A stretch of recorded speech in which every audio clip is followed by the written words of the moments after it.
अस्सलामुअलैकुम एवरीवन।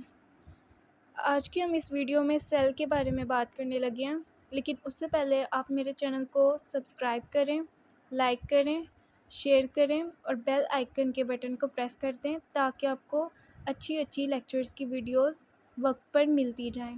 तो सबसे पहले मैं आपको सेल का इंट्रोडक्शन देने लगी हूँ। सेल बेसिक यूनिट है ज़िंदगी का। ये सबसे छोटा यूनिट होता है हमारी बॉडी के अंदर, ऑर्गेनिज़म्स के अंदर, जिसने सारे के सारे लाइफ प्रोसेसेस को सरअंजाम देना होता है।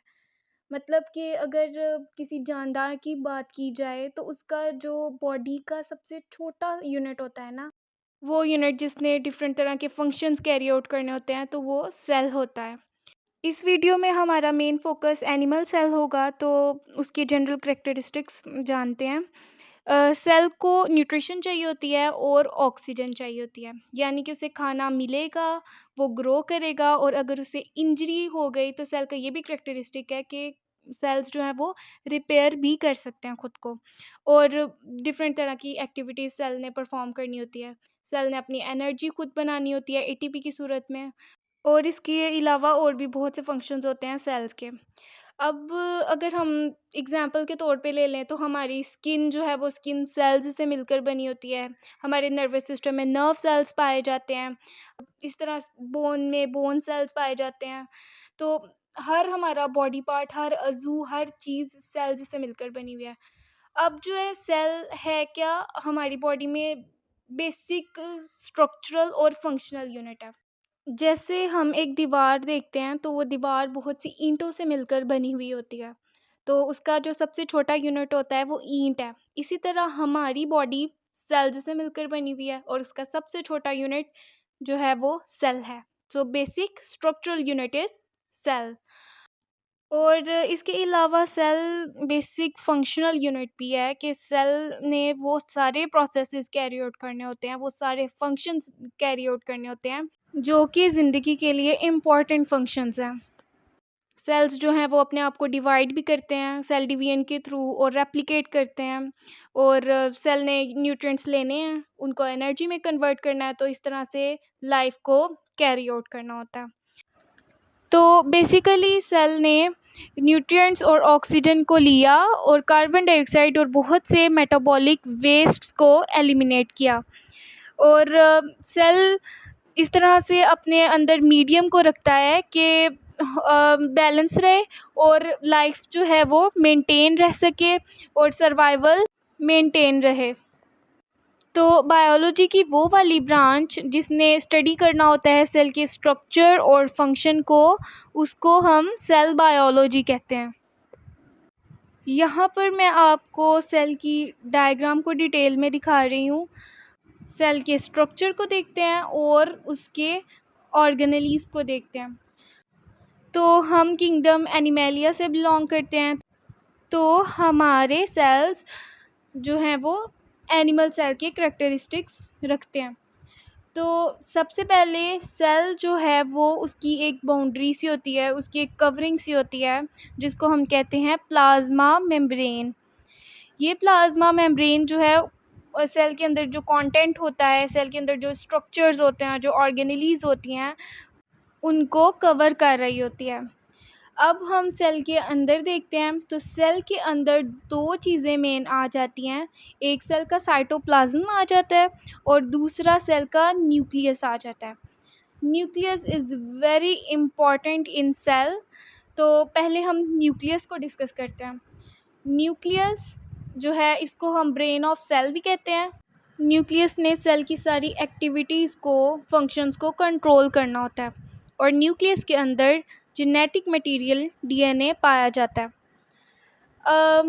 बेसिकली हम जो है वो इंट्रोडक्शन सेल का पढ़ रहे हैं, तो मैं आपको ऑर्गेनेलीज़ का और सेल के अंदर जो चीज़ें होती हैं उनका बेसिक फंक्शन बता रही हूँ। मतलब हम ज़्यादा डिटेल में नहीं जा रहे, हम सिर्फ मेन फंक्शंस पढ़ रहे हैं ऑर्गेनेलीज़ के, ताकि आपके माइंड में एक आइडिया सेट हो जाए। अच्छा, सेल के अंदर अगर ये चीज़ है तो इसका क्या काम है, और ये चीज़ है और इसका क्या काम है। ठीक है, अब हम साइटोप्लाज्म की बात करते हैं। साइटोप्लाज्म जो है वो जेली लाइक मटेरियल होता है जो कि 80% वाटर से बना होता है। और इसने साइटोप्लाज्म ने जो है वो अपने अंदर बहुत सारी ऑर्गेनेलीज़ को रखा हुआ होता है। सारी की सारी ऑर्गेनेलीज़ जो होती हैं सेल की, वो साइटोप्लाज्म में एम्बेड हुई होती हैं। ये हमारे पास एंडोप्लाज्मिक रेटिक्यूलम है। एंडोप्लाज्मिक रेटिक्यूलम की 2 टाइप्स हैं हमारे पास, रफ़ एंडोप्लाज्मिक रेटिक्यूलम और smooth endoplasmic reticulum. Endoplasmic reticulum की भी एक अलहदा से मैं वीडियो बनाऊंगी और इनकी डिटेल आप उस वीडियो में जाकर देखेंगे। और अब एंडोप्लाज्मिक रेटिक्यूलम का क्या काम है, इसने मैकेनिकल सपोर्ट देनी होती है सेल को, इसने सेल के अंदर जो मटेरियल्स जो हैं वो उनको ट्रांसपोर्ट करना होता है और प्रोटीन्स की सिंथेसिस करनी होती है, और भी इसके बहुत से फंक्शंस होते हैं। इस ऑर्गेनेली को हम कहते हैं Golgi complex. Golgi complex cell की सिक्रीशंस में इन्वॉल्व होती है और इसके अलावा ये मॉडिफाई भी करती है लिपिड्स को, प्रोटीन्स को ग्लाइकोलिपिड्स बनाकर और ग्लाइकोप्रोटीन्स बनाकर। ये सेल के अंदर जो दाने दानेदार स्ट्रक्चर्स हैं इनको हम राइबोसोम्स कहते हैं, और राइबोसोम्स बेसिकली प्रोटीन की फैक्ट्री हम इन्हें कहते हैं, और ये प्रोटीन की सिंथेसिस में इन्वॉल्व होते हैं। ये वाली ऑर्गेनेलीज़ को हम लाइसोसोम्स कहते हैं।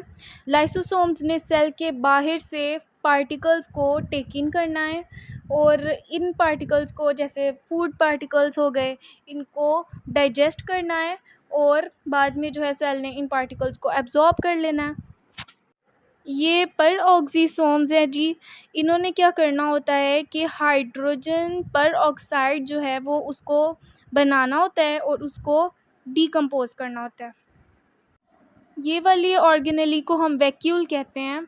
एक एनिमल सेल के अंदर बहुत ज़्यादा वैक्यूल्स होते हैं छोटे छोटे से, और इन्होंने जो है वो अपने अंदर वाटर को स्टोर करना होता है, और इसके अलावा बहुत ज़्यादा मैक्रोमोलिक्यूल्स को स्टोर करना होता है, और बहुत ज़्यादा मेटाबोलाइट्स को स्टोर करना होता है। साइटोस्केलेटन की अब हम बात करते हैं।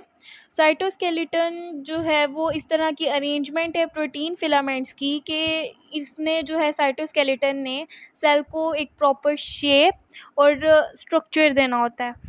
तो साइटोस्केलेटन में और भी बहुत सी चीज़ें आ जाती हैं, जैसे माइक्रोट्यूब्यूल्स, माइक्रोफिलामेंट्स आ जाती हैं और इंटरमीडिएट फिलामेंट्स आ जाती हैं।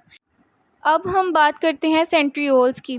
सेंट्रियोल्स जो हैं वो 9 माइक्रोट्यूब्यूल्स से मिलकर बने हुए होते हैं, और इनका मेन जो है वो फंक्शन सेल डिवीजन में होता है।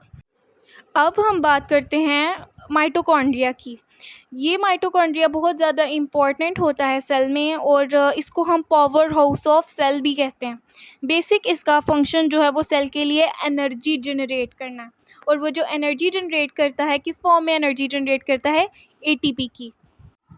ये जो मैंने ऑर्गेनेलीज़ आपको बताई हैं, बेसिक करेक्टरिस्टिक्स बताए हैं, बेसिकली ये एनिमल सेल के हैं। और इसके अलावा प्लांट सेल की अगर बात की जाए तो बहुत सी ऐसी ऑर्गेनेलीज़ हैं या बहुत से ऐसे करेक्टरिस्टिक्स हैं जो कि प्लांट सेल में एनिमल सेल की निस्बत बिल्कुल मुख्तलिफ होते हैं। तो आपने इस वीडियो को देखते हुए फ़ोकस में रखना है कि आप एनिमल सेल के बारे में पढ़ रहे हैं।